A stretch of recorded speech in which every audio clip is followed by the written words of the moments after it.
మోడీ పెట్టింది బీసీల కోసం అనుకోవచ్చా? మిగతా క్యాస్ట్ వాళ్ళని పట్టించుకోవాలి. ఎస్టీ, ఎస్సీ, బీసీ, మైనార్టీ, సబ్బండ వర్గాలని చెప్పినాం.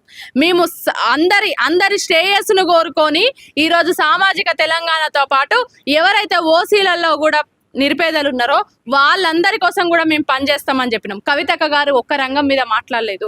ఆ రోజు ఢిల్లీ జంతర్ మంతర్ వేదిక మీద మహిళా రిజర్వేషన్ కోసం బలంగా కొట్లాడిన నాడే ఓబీసీ కోటా కోసం అడిగిండ్రు. దాంతోపాటు నెక్స్ట్ నా పోరాటం బీసీల కోసం ఉంటుంది అన్నారు.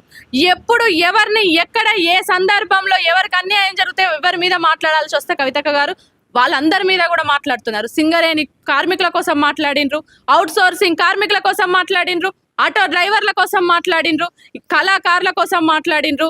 ఇలా ప్రతి రంగం మీద కూడా కవితక్క గారు మాట్లాడుతున్నారు. మహిళలకు ఇస్తానన్న హామీల మీద కవితక్క గారు కొట్లాడిండ్రు. ఖమ్మం వెలుగుమెట్ల ప్రజల కోసం 3 రోజులు నిరాహార దీక్ష చేసిండ్రు. మిగతా పార్టీల అగ్ర నాయకులందరూ కూడా విజిటింగ్ ప్లేస్కి వెళ్ళి విజిట్ చేసినట్టు వస్తే ఒక ఆడబిడ్డ మాత్రం 3 రోజులు నిరాహార దీక్ష చేసి ఈ ఏదైతే రాష్ట్ర ప్రభుత్వం ఉందో వాళ్ళ మెడలు వంచి అక్కడ ఇల్లిప్పించే ప్రయత్నం చేస్తున్నారు. ఇట్లా కవితక్క గారు ఏది చేసినా కూడా నిస్వార్థంగా తెలంగాణ ప్రజల కోసం చేస్తున్నారు. కాబట్టి తెలంగాణ ప్రజలకి ఆమె ఆడబిడ్డగా ముద్ర వేయించుకుంది. తెలంగాణ ప్రజలకి క్లారిటీ ఉంది. ఒక ఆడబిడ్డ ఎప్పుడైనా ఇంటి క్షేమాన్ని కోరుకుంటుంది.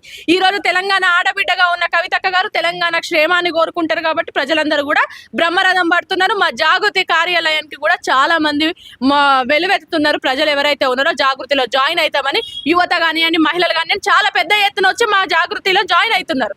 కాబట్టి మేము పెట్టబోయే పార్టీ ఏప్రిల్ 25th తర్వాత వీళ్ళందరూ కూడా అసలు కంగు తింటారు. 4-5 రోజులు వీళ్ళు లేవరు. ఫస్ట్ తెలంగాణ ప్రజలకు మీరు పార్టీ తరఫున ఏం చెప్పాలి?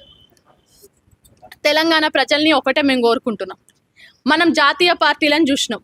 ఈ జాతీయ పార్టీలు అన్నీ కూడా తెలంగాణ వాళ్ళకి వన్ ఆఫ్ ది స్టేట్. ఎవరైతే మన ఇంటి పార్టీ అని చెప్పుకున్నామో టీఆర్ఎస్ కాస్త బీఆర్ఎస్ అయ్యి జాతీయ పార్టీ అయ్యి మన క్షేమాన్ని కానివ్వండి, మన ఆశలను కానివ్వండి, మన ఆకాంక్షలు కానివ్వండి అన్నీ కూడా తుంగలోకి దొక్కిరు. వాళ్ళు జాతీయ రాజకీయాలలోకి వెళ్ళి తెలంగాణ అన్న అంశాన్నే, తెలంగాణ అన్న పదాన్నే వాళ్ళ పార్టీ నుండి తీసి పక్కకు పెట్టిండ్రు. అలాంటి వాళ్ళందరినీ మీరు చూసిర్రు. ఒక ఆడబిడ్డ 5.5 నెలలు జైల్లో అన్యాయంగా ఒక అసత్యమైన ఆరోపణలతోని ఒక లిక్కర్ కేసు మీద కవితక్క గారిని జైల్లో పెట్టి 5.5 నెలలు ఒక ఆడబిడ్డని ఇబ్బంది పెట్టినా